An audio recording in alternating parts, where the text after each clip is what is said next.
नमस्कार साथियों, इस समय हम मौजूद हैं वार्ड नंबर 9 पर और हमारे पास मौजूद हैं श्याम सुंदर जी, जो उगता हुआ सूरज पर खड़े हुए हैं। आपका बहुत बहुत स्वागत है आरटी गुरु चैनल पर। धन्यवाद भैया। अच्छा, हमें ये बताइए कि चुनाव की घड़ी नजदीक आ चुकी है, आने वाली 4 मई को मतदान होगा। आप अपने वार्ड में अपने आप को कितना मजबूत समझते हैं? देखिए, जनता का मुझे भरपूर आशीर्वाद मिल रहा है और वार्ड की जनता विकास के लिए वोट दे रही है और यहाँ पर जो भी चुनाव हो रहा है वो विकास के नाम पर चुनाव हो रहा है।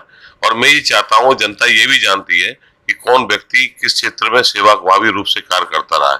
मैं लगातार अपने जीवन में, जिस दिन से मैंने राजनीतिक करियर अपना शुरू किया, उस दिन से लेके आज तक मैं इस समाज सेवा में जुड़ा रहा और बाढ़ की जनता के साथ मैं पहले से भी जुड़ा हुआ हूँ। कोई आज नया नहीं हूँ कि आज इलेक्शन आ गया उस समय जुड़ा हुआ हूँ।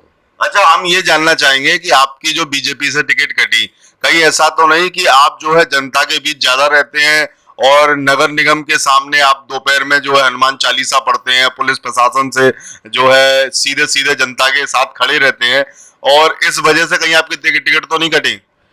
हो सकता है कुछ भी संभव है, लेकिन एक बात सबसे बड़ी बात है कि राजनीतिक जीवन में जनता सर्वोपरि है और जनता का ही आशीर्वाद, कोई भी राजनीतिक दल या राजनीतिक पार्टी या राजनेता जितने भी बनते हैं वो जनता के आशीर्वाद से ही बनते हैं।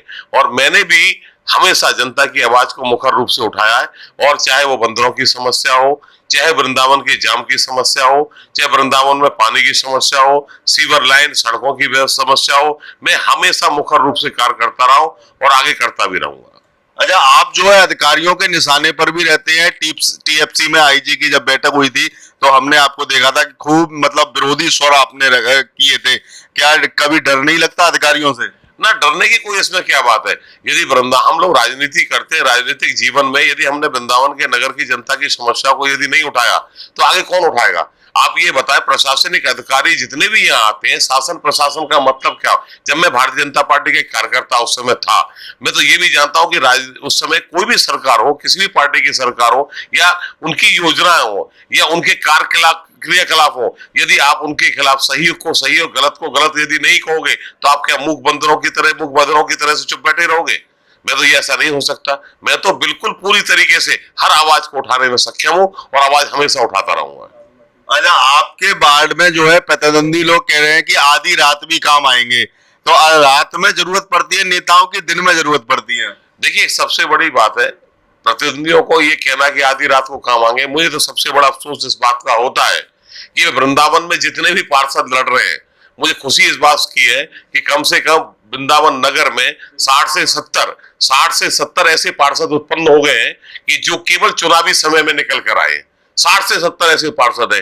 इससे पहले उन्होंने 5 वर्ष तक कभी जनता की याद नहीं आती, आज उनको जनता की समस्याएं याद आ रही है। वो रात को 12 बजे आज याद आएंगे। अरे भाई, तुम्हें यदि राजनीतिक जीवन में काम करना है तो मैं तो आई एक बात और कहूंगा, प्रत्येक वार्ड में यदि किसी वार्ड में 4 खड़े, 5 खड़े, 8 खड़े, 9 खड़े, मेरे वार्ड में 9 लोग खड़े, 9 लोग खड़े होने के बाद जीतेगा एक ही व्यक्ति। एक व्यक्ति यदि जीत जाता और 8 व्यक्ति यदि बचे हुए, तो मैं उसे कामना करूंगा, हे राधा रानी उनको सद्बुद्धि दे कि वो भी 5 वर्ष तक लगातार जनता के बीच में जाए और कार्य करें।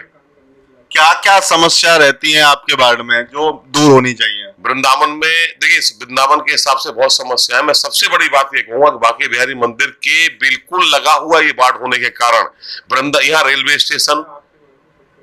स्टेशन बस स्टैंड का जो मेन रास्ता है वो यही होकर जाता है, और जब रेलवे स्टेशन और बस स्टैंड का रास्ता यही होकर जाता है, इसी वार्ड में होकर जाता है, यहाँ सफाई की समस्या बहुत खराब है।